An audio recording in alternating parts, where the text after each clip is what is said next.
It is Friday, August 16th, 2024. This is another edition of Baseball Today, presented to you by 5 Hour Energy. That is my man, Trevor Plouffe. I am Chris Rose. Producers Dan and BBD on the way, along with our intern, Tommy. It's good to be in studio with you. We're touching. There we go. We just touched. Yeah. We did. We're here for a little Fanatics Fest, which will be Yes. running all weekend long. If you're in the New York City area, the tri-state area, as they like to say, head on over to the Javits Center. We got a huge booth all set up. We're going to be on the main stage this afternoon, I believe at 2 o'clock, doing a ton of stuff for nearly 2 hours. It's going to be a blast, man. Tri-state, New York, New Jersey. Yes. Connecticut. Pennsylvania. Connecticut. This particular tri-state would be Connecticut. Yes. There you go. There's multiple tri-states. There's the New Jersey, Pennsylvania, Delaware tri-state. By the way, that's the And voice of three sides. BBD reining in on Baseball Today. I love it. You'll get a credit for that. Crossover. Put it on your IMDb page. So that's awesome.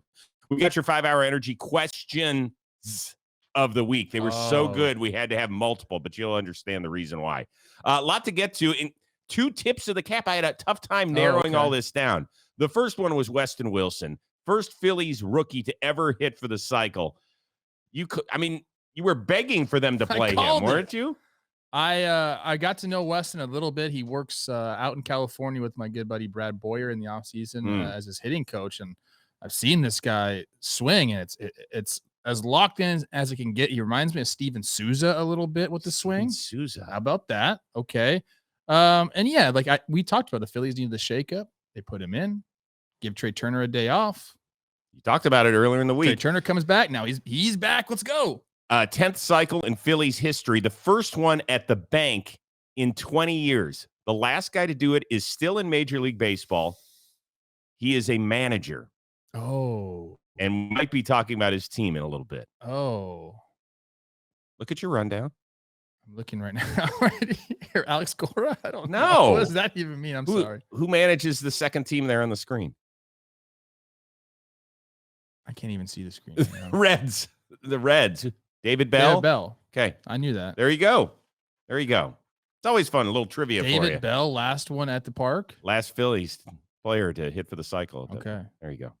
Okay. All right. Baseball's 2 most surprising teams. What? You said we had 2 tips of the cap. That was only one. Oh, crap. I forgot it. I wanted to give one to Grant McCray of the San Francisco Giants for getting his first show homer, which was awesome. Giants salvaged something out of that 4-game set thanks to our guy Logan Webb. 7+ shutout innings. Yeah, they needed that. You called that too. We did. Now here's the true tip of the cap. Not only to Grant McCray, his dad Rodney had a cup of coffee in the big leagues. I think he got 3 knocks, but he of course is best known for one of the greatest pieces of video in baseball history. This is when he played in the minor leagues. Oh, yes. That's his pops. Wait, he's the one that ran through? Rodney did, yeah. Oh, my. I mean, you don't know how many times I've seen that play on the Jumbotron, whether it's in the minor leagues, whether it's in the big leagues. Like, that play is on every single – it could be a highlight or a blooper reel. Yes, one of the 2. He caught that, right? I don't believe he did. He let it go? Yeah, but this is back in the days when the minor league parks – to the fence? So minor league parks back then were just made of like this little plywood, as you could tell, and he ran right through there face first. Minor league baseball is one of the great mysteries of professional sports. It's changed, obviously, now. Yeah, it's gotten a little bit better, but my gosh, I can't believe we let minor league baseball happen for as long as we let minor league baseball the way happen. it did? I'm being serious. I'm sure, man. I am sure about that. So good for Rodney. Good for his son.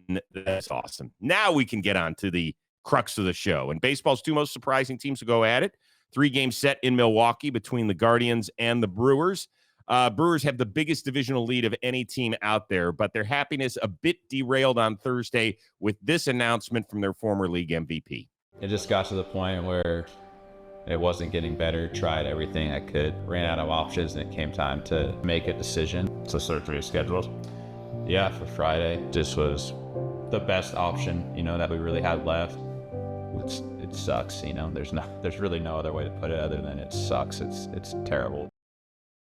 That, of course, the voice of Christian Yelich. So does your thought about the Brewers change now that Yelich is not coming back in 2024?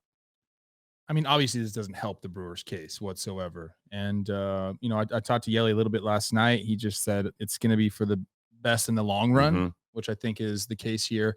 Yeah, obviously it changes my outlook a little bit, but we just talked not too long ago. I guess this might have been on Talking Baseball. You talked about Jackson Chourio kind of stepping up in Yelich's absence. They've gone 10-9 since he's been out, so they've still been able to win games. The Brewers have gone through this the last couple of years where they keep taking guys down. Devin Williams goes out. They trade Corbin Burns. Now Yelich. Like it doesn't make a difference. They just win baseball games. So in that regard, I almost chalk it up to like we've been here before. Like what's the difference? But Yelich's a big part of this team, obviously, and you don't have a guy with a 900 OPS out of your lineup is going to make a difference. But I just think the way the Brewers operate, that I still think they're going to win the division by a ton of games. I still think they're going to be a threat in the playoffs. So in that regard, my vision of them and the future of this season doesn't necessarily change, but it hurts. Well, yeah, my thought process will not change at all because when they get to the playoffs, if and when they play teams like the Dodgers and the Phillies, I would have them as underdogs regardless, whether Yelich is in the lineup or not. Now, would they have a better chance of upending them? Absolutely. If you look at their season through and through, there's only one team in the National League that has a better run differential. I don't know if you're a huge run differential guy, are you? It doesn't tell the whole story, but usually at the end of the year, run differential is kind of right on par with your record. Yes. So the Dodgers, the only team in the National League that has a better one, and that's by a single run. They lost first 2 games of that series against LA. They came back and bounced back beautifully. Yes. Including come from behind varieties as well. So, am I shortchanging them? Absolutely. The same way that a lot of people, including myself to some degree, will shortchange the Cleveland Guardians if they're fortunate enough to win their division and make the playoffs. I would feel the same exact way. Do they have the ability to beat these bigger teams? Yes. They do. Is it a lot tougher? Do I expect them to? No, I don't. And that doesn't change. It would be the same. I would have the same thought process regardless. Now, they don't have they have so many young guys in that lineup that haven't experienced October baseball yet. That's a difference. So they're going to have to really lean on a guy like Rhys Hoskins and Willy Adames. Agreed. To kind of point the way most, I would say. Right? But like your outlook hasn't changed, I guess, because we had, like I said, Jackson Chourio kind of stepping in, moving over into left, for Yelich, putting up similar type numbers, I don't know. I kind of feel the same about him, to be honest with you. I do too. Have a good back surgery, buddy. Welcome, we love you, Yelich. Welcome to the club. Oh my gosh. As I texted him yesterday. Did get a text back, so that was nice. That's nice. Yeah, that was nice. It feels good whenever a big leaguer texts me back. For you, it's no big deal. For me, it's kind of like, hey. Do you get that feeling when I text you back? Yeah, because we're so tight. Former players don't have the juice. That's just they tell you that from the get-go. Okay. I would agree with that. Yes, that's true. Another interesting interleague series between central clubs going on in the Queen City as Kansas City pays a visit to Cincinnati. We've talked a lot about the Royals so far. We both like them an awful lot. We both know that they're going to be in it right to the very end. In fact, in my opinion, for the divisional crown. But have you paid attention to what the Reds are doing? They're just 4 out in the wild card chase. How confident are you that they can get to the postseason? Okay, I'm going to be honest with the people. I'm not that confident that the Reds are going to get to the postseason. They got to jump a bunch of different teams that have to play really, really good ball. Chris, they're still under 500. They're game under 500. I don't believe they've been over 500 since May or something like that. So how much can we really talk about a team? I understand the sweep happens. I understand they're 4 games out, whatever it is. Hunter Green's having a great year. They've been hitting a bunch of homers as they've gone on a nice little stretch of victories here. But to me, it's going to be too little, too late for this team. They've been so up and down, mostly down this season. And yeah, it feels good now in the middle of August to go on this run. But they're going to have to go. I mean, they're going to have to play over 600 balls to make the playoffs at least. So they have to jump these teams. I don't know. I guess it could happen, Chris, but my confidence level in it is pretty low. Reds, I picked you at the beginning of the year, and usually I Okay. don't, because I have a lot of friends that still live in Cincinnati. That's where I went to school 45 minutes from there at Miami University. I started my professional career for almost 3 years living in Cincinnati. One of my best friends, Joe Sampson, is a professor at Miami, was in our wedding. He's a huge Reds fan. He always sends me stuff all the time. So I really, you like to needle your friends a little bit. And particularly when it's Cleveland, Cincinnati, we hate each other in the football world. We don't particularly care for each other in the baseball world. But I picked you at the beginning of the year. And for a while, I'll tell you when I got off the train. I got off the train, right? Remember when they came up here to New York and swept the Yankees in the Bronx? Remember that? Okay. Then they went home for a 10-game homestand right before the break. And I was like, this is where they can really make it, because they got Detroit, Colorado, and Miami. They went 5-5 in those 10 games at home, limped into the break, came out, and instead of making a statement, they got swept by the Nationals on the other side of it. And I was like, you know what? I'm done. I've invested enough of my emotional energy in you. I'll see you in 2025. We'll regroup. But you're back. I know. I knew that was coming. You're back, and you have drawn me in. Somehow, I'm not exactly sure how this has happened, even though I'm not so sure Matt McClain's coming back. Right? He was supposed to go on a rehab assignment. David Bell put the kibosh on that. I don't know where we stand. Encarnacio Strand, they say he could make it back if they get to the playoffs. Well, come on now. We're going to need you if we're going to get to the playoffs. So why am I believing in you?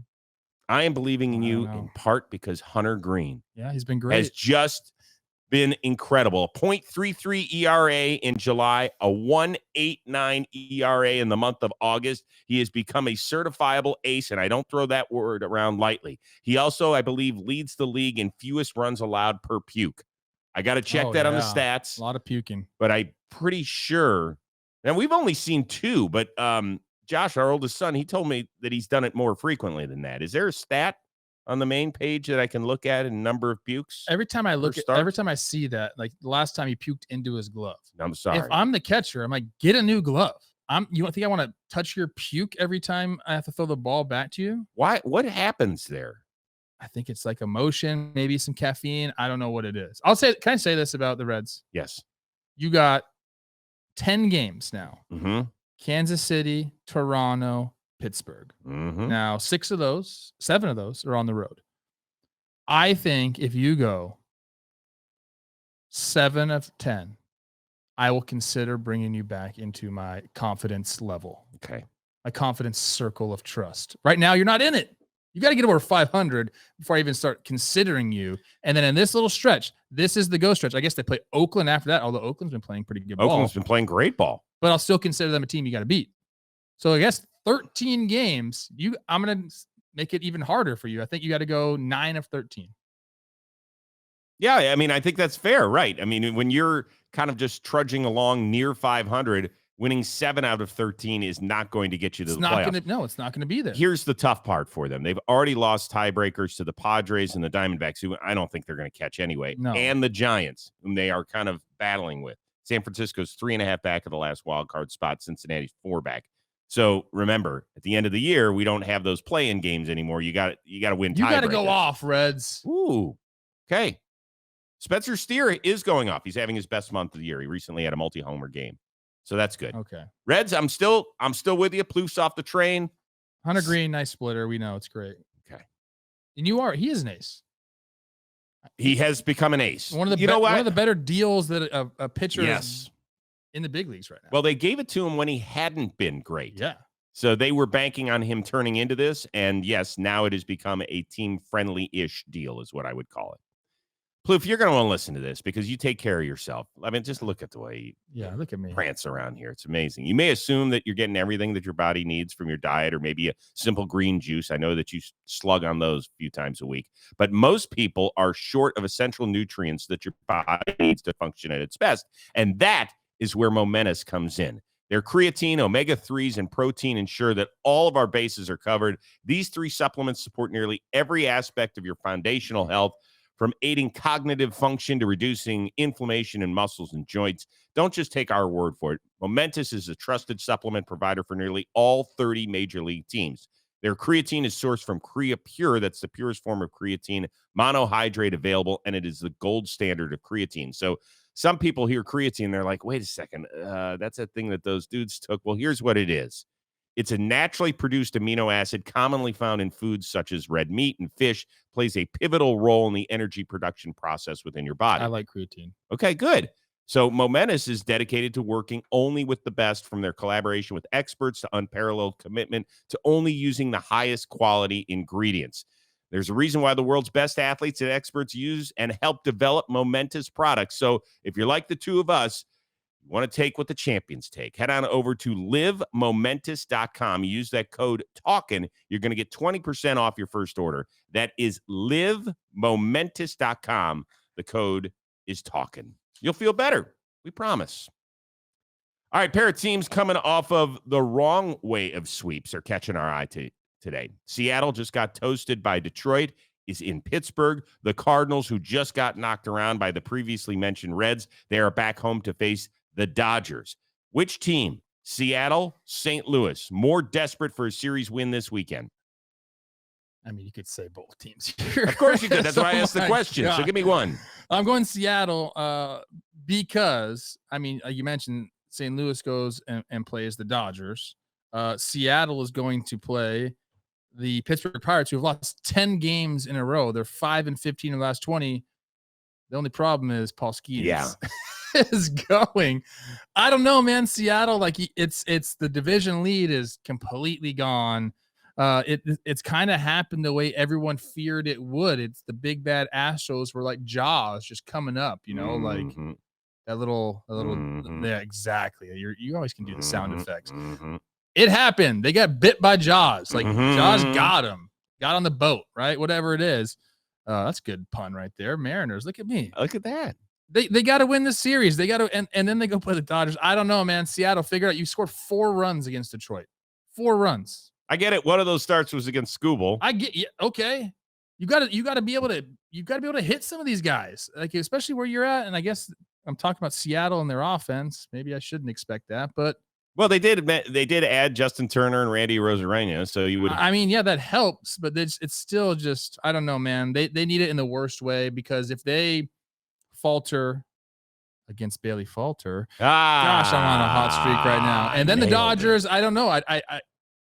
I'm not calling their season dead yet, because I've done that before and it's come back to bite me. But they're in dire straits right now. Only 3 back of Houston. With all that being said, and Houston going on this only ridiculous... 3 back, dude. Like that's the most it's probably been all season. It's possible, yeah. I'm pretty sure it is. Yeah, nobody else is really. I don't know, man. Giving them a run. Okay. For me, it's obviously the Cardinals. They have dropped 9 of 15. Do you still believe in the Cardinals? I don't know if I ever really did. Is that bad to say? Well, I think we all felt pretty good. They started playing better baseball, and then they picked up Eric Fetty. This is the thing, dude. Throughout the year, and we put out our Talking Baseball power rankings, and people were like, how'd you put the Phillies number 2? They're playing such bad baseball. It's like, okay, everybody plays bad baseball at some point of the year, dude. Yeah. And everybody plays really good baseball at some point in the year. So, like, you can't get caught up in this month-long streak. It's the beauty of baseball. Mm-hmm. Sorry. We kind of get to see who you are over 6 months. It's very simple. There's no hiding. There's no extra layer of That's clothes. The reason people fault the Dodgers in 2020, because 60 games doesn't give you enough time to have injuries to, whatever it is. Yeah. I'll listen to that, but I still have to consider it a rank. I consider it, I told you, it's one of the hardest. I know you've said that. Whatever, you go ahead. But my point is that you just lambasted the Cincinnati Reds and say, I don't believe you. They have the same record. So if you believe in one, don't believe. Who? The Reds and the Cardinals. I don't believe in either of them. Okay, good. Be consistent. That's nice. Here's the problem with the Cardinals. In the series sweep against the aforementioned Reds, they sent out Sonny Gray, Eric Fetty, Kyle Gibson, and they got their balls kicked in. Now, as our friend Katie Woo of The Athletic, who will be joining us next week on the show, Cards are now under 500 for the first time in the last 2 months. Their next 22 games are against playoff contenders, including 6 against Milwaukee, and they are 1-6 against the Brewers this year. Yeah. I am the story of the 2024 Cardinals is all over the place. Remember, it started the year where we were like, Ollie, what are you doing? Like there's all this weird stuff that's happening with the team. And then we're like, God, are they going to fire him after they just gave him that mini extension? And then they kind of bounce back and then they make a trade for Fetty. And you're like, okay, the Cardinals are going to. I would be shocked if they got back into this, even with all of the veteran star power they now have on this team. They're like they seem 500 club, Chris. Yeah, they do. That's what they seem. They're one game under right now. They've been right around there every single month. June was their best month when they went 16-12. Mm-hmm. I'm not saying this has anything to do with Ollie Marmol because you know my stance on managers, and Kyle Gibson told me to like him, but I don't know, man. The vibe has not felt just weird Cardinals-y since he was in there. It feels like they need an organizational shakeup. And I think it's just not in their DNA to do it. Cardinals way. They used to say the Twins way too. Then they got rid of that. Did they? Yeah. Twins way. Pitch to contact. Not great. In the age of strikeouts, I don't know. Speaking of pitching, let's get to what, in my opinion, is the most interesting story of this day. Okay. That Major League Baseball's had plenty of rules changes in recent years, and I think most of them are for the better of the sport. But Jesse Rogers of ESPN Chicago talked to a source in Major League Baseball offices and said there is interest in making starting pitchers go at least 6 innings. The league wants starting pitchers to return to prominence. Of course, there would be exceptions to the rule. Pitcher gets hurt during the game. If a pitcher gives up 4 more earned runs so they don't have to continue to see their ERA climb, and then that kills them in arbitration and free agency, or if a pitcher reaches 100 pitches, so bells and whistles will go off. Is this idea totally ridiculous or intriguing? I love this idea only because I want to see pitchers, particularly starting pitchers, just have to fight through some things. And I want to get rid of all those stipulations. If you get hurt, so what? Keep pitching 6. Your arm falls off. No. Get out there. Switch it to the other arm. The fact that they had to put that in there is ridiculous. Yeah, Like, I know, right? No, you're hurt. Nope. Nope. With the other arm, whatever it is. Sorry, you're not scheduled to come off the mound for another 2.5 innings. 4 or more earned runs. Some of these scrubs are giving up that every single time they go out. Let's up that a little bit. I go with 6 runs. Run an inning, I would go. There's no way that the Players Union would sign off on 6. 10 then. That's how you want to negotiate. I don't know, man. This is not going to happen. I like the idea of it. I do. I think that pitching matchups definitely used to be a thing that people look forward to. They still are from time to time. You know, you get some, I believe it's Logan Gilbert and Paul Skeens. That's fun, but that should be like a big story, and it's not really. So I like the idea of it. I think this is all towards, getting more offense in the game. That's exactly what it's geared toward. So I like it as an offensive player, but at the same time, I kind of want to earn it. This isn't going to happen. So I don't even really know. Well, okay, let's how play. to talk about it seriously, because I don't think this has any legs. Is that because the Players Union would stand in the way too much? Yeah. Okay. Let's play from this standpoint. Remove your Players Association hat for a second and just put on your baseball fan hat. My fan hat. Do you think it would be better for the game? So we've talked about it a little bit, between Jimmy, Jake, and I on talking baseball and different things. I think Jimmy put out a big video talking about the double hook and possibly doing it something like that instead of 6 innings. If you took out your pitcher before you lose your DH or something like that. I think that's more interesting to me than just something like this. So a penalty that. Yeah, some sort of penalty where you'd have to start using your bench. A penance. Yeah. Okay. If you took your starting pitcher out before the 6th inning or, before the 6th inning finished, you'd have to give up your DH. I like something like that rather than whatever this is. So this was. Again, none of that will happen. It's not going to happen. Okay, but let's just live in a world where maybe and pretend. Okay, can you have a little fun with me? Can you have a little love fun? Pretend world. Okay, good. Sit down, play pretend world with me for a few minutes. Do I think it's fun? And do I think it might put a better product out there? I don't know. Usually I have a good lean on these things. That'd be much better for baseball. I don't know if this will. I think it will. Now, a decade ago, according to the stats, so this is 2014, a starter averaged 5.97 innings per start. I know you can't do 9.7, but you understand where we're getting at. So almost 6. This year it's down to 5.25. Okay. AAA, it is under 5. They're not even getting 5 innings per start out of their starter in AAA. That's alarming. Mike Hazen, who's the architect out there in Arizona, has done an incredible job. He said, it's interesting. The pitch count being at around 100 pitches has been there for about 20 years now. From an efficiency standpoint, it's just a lot harder to pitch deep now. We would need to find different ways to train them. The carve-outs are the largest variable, but this sport always adjusts. We would have to. So I think what this would mean is guys do not get a third time through the order. Most guys. Your studs you can stay in till whenever. Sure. Till your stuff's just not good enough anymore. Yes. For the most part. But most of the starters in this sport do not get a third bite at the apple.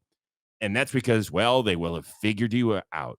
And that's why batting average is so low now, right? You're facing 4 different guys, or 3 different guys in your 4 at-bats every night. Yes. And so when Colin Cowherd comes on and says, why is hitting suck?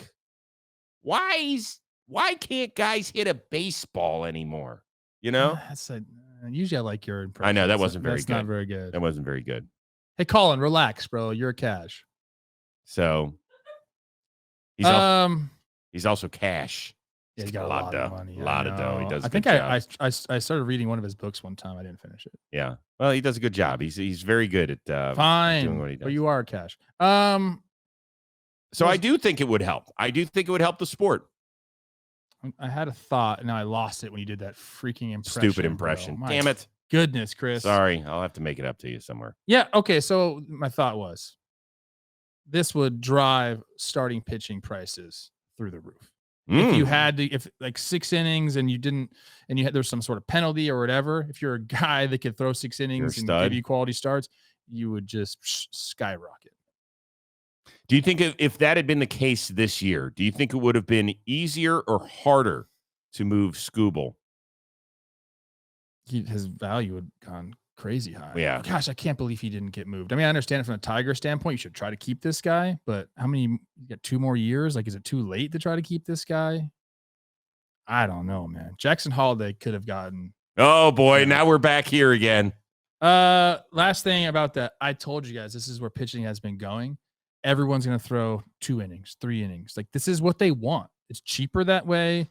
You don't get the third time around. You don't even get the second time around. Like, this is the way pitching has been going. It's very difficult to do that. So teams are now in this spot, Chris, where they're like, okay, that statistically makes sense. Going 2 or 3 innings and not really having a bulk guy. Mm-hmm. But throughout the year, and another reason why the baseball season is beautiful, it's hard to do that.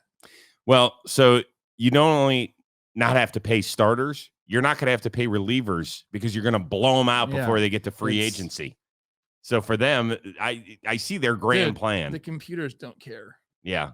Give me the next person, please. Give me the next person, please.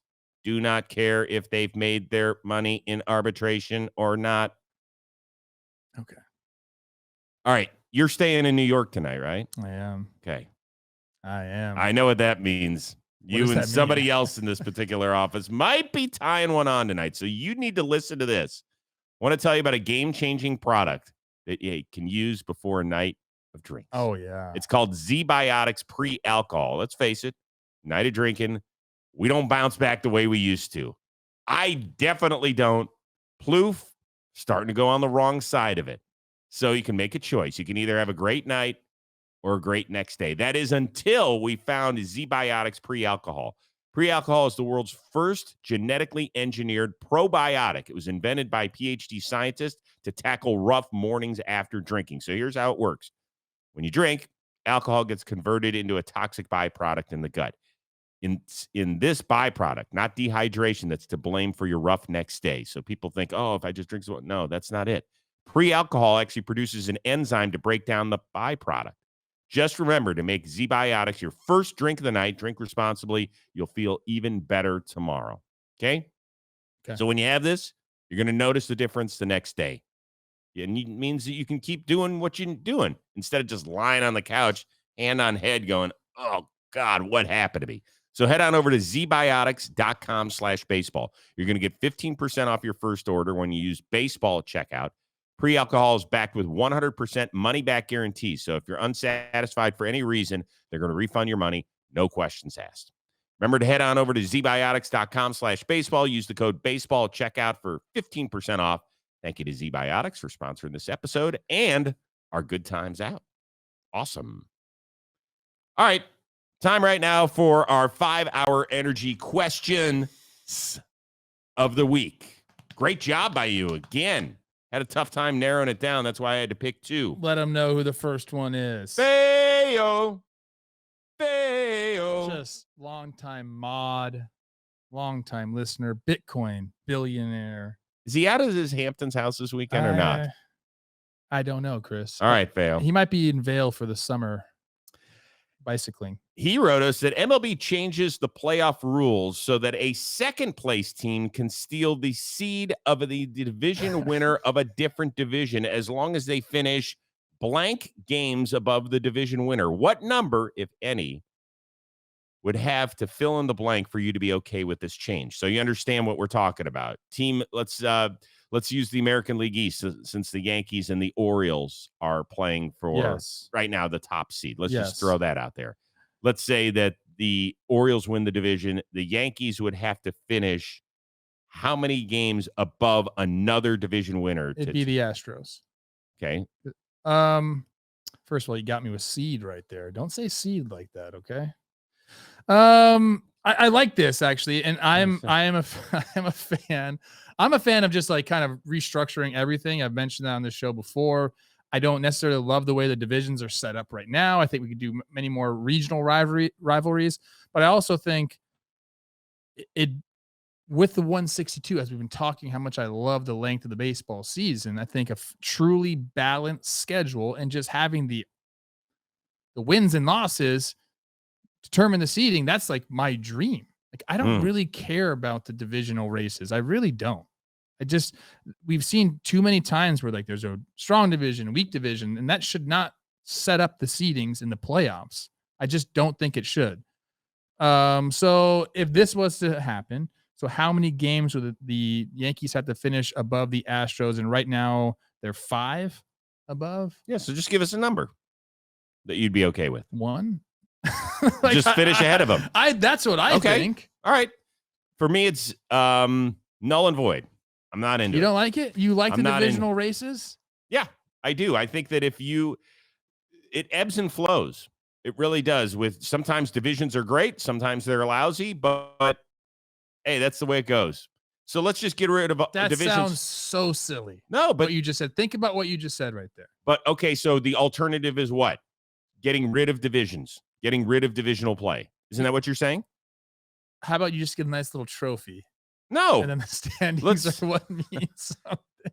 No, you're in essence describing getting rid of divisional play. You just want to have it like the old days, pre-1969, where there were no divisions. It was just American League and National League, and then the top 2 teams just met in the World Series. Crazy, by the way. That's all it was. But remember, there weren't as many. Insane. All Yankees championships null and void. You only have to win one playoff series to win a World Series is crazy to me, dude. Yeah, it was called the World Series. Yeah, you just won. That's crazy. That's all it was. But it also makes it more remarkable that some of the guys hit the number of postseason homers they did because they only had one series. It's insane. No, there's a lot of crazy things. I'm just kidding, Yankee fans. Yeah. Jeez. Yeah, I don't want to get rid of the divisions, and then you'll have to change things like making a much more balanced schedule. Because if we're really in the business of being fair, I want balanced as it can be. Can it be balanced? I don't think so. I think the travel would be just too much. Don't you think? If you had to play, let's say if you were the Mets and you had to play the Padres instead of 7 times a year, you had to play them 9 times a year. I don't know what the math would be, to get every team. I don't know. But I mean, look, let's just get some faster planes. How can we not just get some faster planes? They don't have those yet? Faster planes. Yeah, we do. We send them overseas. Isn't the Concorde? Are you talking foreign policy right now? Is the Concorde still around? Do we still? I don't know. But do we still have that? But you can't fly that over I'm the not country. Completely sold on getting rid of divisions. Look, the only time I ever got to pop champagne in my entire big league career was because we won the AL Central. Who did that? Twins in 2010, bro. 96 wins. Don't forget it. Okay. So I like it. I thought you said you never played in the playoffs. I wasn't on the playoff roster, Chris. I was a Sorry, damn scrub. it. Why are you bringing that up? You know that Oh my that God, hurts. that's terrible. I swear. Can we move on to the next question? I swear to God, Uh-huh. I think about that every day. Oh, all right. Sorry. Okay, this other one, it'll be quick. Big Blue Brooklyn sent in, not a baseball question, but I got to ask. My wedding is this weekend. Have been happily married for a year, but this is just the party in the backyard reception. Any advice for the actual big day? Yes. I mean, this is if you're partaking in adult beverages. Oh. The party's not for you. The party's for your friends. So make sure you're coherent. Like, you don't want to be a sloppy groom. Great one. So either mix in some waters, Z-biotics. Yes. But that's kind of more for like the day after. I'm talking about the day of. Like, you don't want to be sloppy. Just don't be sloppy. Like, just, take the edge off a little bit if you're going to partake, but like really make like water. And also make it about your bride. It's not about you. This is not about you whatsoever. That's not true. It's true. I don't think it is. I think it's about the two of you. So I would take a mental snapshot of the day. If you got married already and didn't have like a full-blown ceremony, let's say, I'm a little confused about that. So if you didn't, make sure that you and your bride get away for 5 minutes. Hopefully it's a decent sized party, and we're not talking about 18 or 20 people, which is fine. But let's say it's a little larger. Let's say there's 100 people. Okay. Everybody's going to have a great time. Take 5 minutes, step aside, kind of glance out there. Look, I know you've already been married for a year, but we don't do this enough. Like, we don't take a moment to breathe. Like, we're always so go, that you don't have a time to just kind of say, this is awesome. Are you projecting right now? No. Do you need to do this with Michelle? We did. I totally remember taking a moment. Totally remember. Almost 27 years ago. Okay. I remember. It's a beautiful day. Me and you just love our wives. Yeah. Love your wife. Yes. That's a good one. That's a good one too. But I mean, we're talking about just for this particular day. So yeah. Big Blue, congratulations. That's awesome. That's awesome to you and your lovely bride. Very cool. Oh, I had one more. Gosh, I keep forgetting, man, that why don't you write this shit down? You're calling Cowherd. Screwed it up. Got me. Whatever, man. Good. Just have fun. Can I give you a better one? No. Can I give you a roo? No. Don't say that now to that her. You're going solo on those reads and don't say that to her. Big bucks. Don't say that to her. Roo, honey. Oh God. All right, that's it. If you think about it, you can text me this weekend. If you're in the tri-state area this weekend, stop by the John Boy Media booth at Javits Center for Fanatics Fest. It's going to be awesome. This was great hanging out. BBD, nice work. We want to thank our one-of-a-kind producer, Dan Rourke, and BBD for stepping in. Intern Tommy for always helping out with the research. That is the uber-talented Trevor Plouffe. I am Chris Rose. We will see you Monday here on Baseball Today, presented to you by 5 Hour Energy.